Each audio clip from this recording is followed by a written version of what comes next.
Hello friends, आज मैं आपको वैशाख महीने की कृष्ण गणेश चतुर्थी व्रत कथा सुनाऊंगी। बोलो गणपति जी महाराज की जय। धर्मकेतु नामक ब्राह्मण की कथा। पार्वती जी ने कहा, वैशाख माह के कृष्ण पक्ष की जो संकटा नामक चतुर्थी कही गई है, उस दिन कौन से गणेश जी की किस तरीके से पूजा करनी चाहिए और किस प्रकार का भोजन ग्रहण करना चाहिए। गणपति जी ने उत्तर दिया, हे पार्वती जी, वैशाख माह में कृष्ण पक्ष की चतुर्थी को व्रत करना चाहिए। उस दिन वक्रतुंड नाम के गणपति जी की आराधना करके कमल गट्टे के हलवे का भोजन करना चाहिए। राजा युधिष्ठिर ने द्वापर युग में इस प्रश्न को पूछा था और कुछ भगवान कृष्ण ने कहा और जो कृष्ण भगवान ने कहा था मैं उसको बतलाता हूँ, आप ध्यान से सुने। कृष्ण जी बोले, प्राचीन समय में रंतिदेव नाम के प्रतापी राजा हुए हैं। जैसे अग्नि तिनके समूहों को भस्म कर देती है, वैसे ही वह अपने शत्रुओं को नष्ट कर देते थे। यम, कुबेर, इंद्र आदि उनके मित्र थे। धर्मकेतु नाम का एक श्रेष्ठ ब्राह्मण उनके राज्य में राज्य करता था। उसके सुशीला और चंचला नाम की दो स्त्रियां थी। सुशीला सदैव कोई न कोई व्रत करती रहती थी, अतः उसका शरीर दुर्बल हो गया था। इसके विपरीत चंचला कभी भी कोई उपवास नहीं करती थी, वह सदैव पेट भरकर भोजन करती थी। कुछ समय पश्चात सुशीला को एक सुंदर लक्षणों वाली कन्या पैदा हुई और चंचला को एक पुत्र पैदा हुआ। इस बात पर चंचला सुशीला को ताना मारकर बोली, अरे सुशीला, तूने इतने उपवास करके अपने शरीर को दुर्बल बना लिया है, फिर भी तूने एक दुर्बल कन्या को पैदा किया। मेरी तरफ देख, मैंने कभी व्रत नहीं किया, मैं कैसी हष्ट पुष्ट हूँ और वैसे ही बालक को मैंने जन्म दिया है। अपनी सोच का यह व्यंग्य सुन सुशीला के हृदय को पीड़ा देने लगा। वह विधिवत गणेश जी की पूजा करने लगी। संकटनाशक गणेश चतुर्थी को जब सुशीला ने भक्ति भाव से व्रत किया, तब रात को वरदायक गणपति जी ने उसे दर्शन दिए और बोले, हे सुशीले, तेरी आराधना से हम बहुत प्रसन्न हैं। मैं तुम्हें वरदान देता हूँ कि तेरी कन्या के मुख से निरंतर मोती और मूंगा गिरते रहेंगे। इससे तुम सदा खुश रहोगी। इसके अतिरिक्त तुम्हारे एक शास्त्र का जानने वाला पुत्र भी उत्पन्न होगा।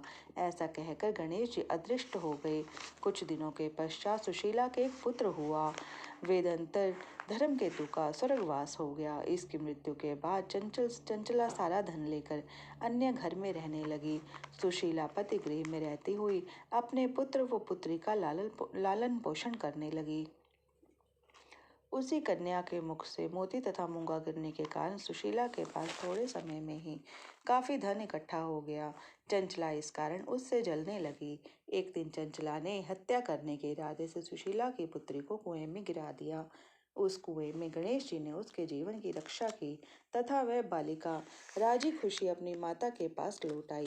ऐसा देखकर चंचला का मन क्रोधित हो उठा। वह विचारने लगी कि ईश्वर जिसकी रक्षा करता है उसे कोई भी नहीं मार सकता। सुशीला अपनी पुत्री को पुनः प्राप्त कर अति प्रसन्न हुई। पुत्री को अपनी छाती से लगाकर वह कहने लगी, भगवान गणपति जी ने तुम्हें दोबारा जीवन दिया है। जिनका कोई नहीं होता उनके स्वामी गणेश जी हैं। चंचला ने आकर उसके पैरों में अपना सिर झुकाया। चंचला को देखकर सुशीला बहुत आश्चर्य में हुई। चंचला ने हाथ जोड़कर कहा, बहन सुशीले, मैं बहुत पापीन और नीच हूँ।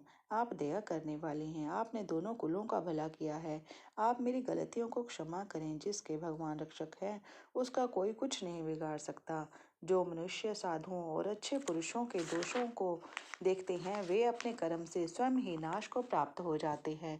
तत्पश्चात चंचला ने भी उस कष्टनायक तथा पुण्य को देने वाले संकटनाशक गणपति जी के व्रत को किया।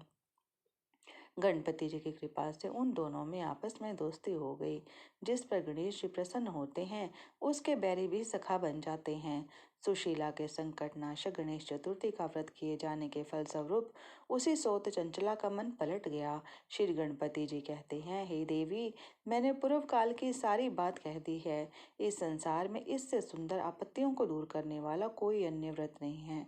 श्री कृष्ण जी कहते हैं कि हे धर्मराज, आप भी ढंग पूर्वक गणपति जी का व्रत करें।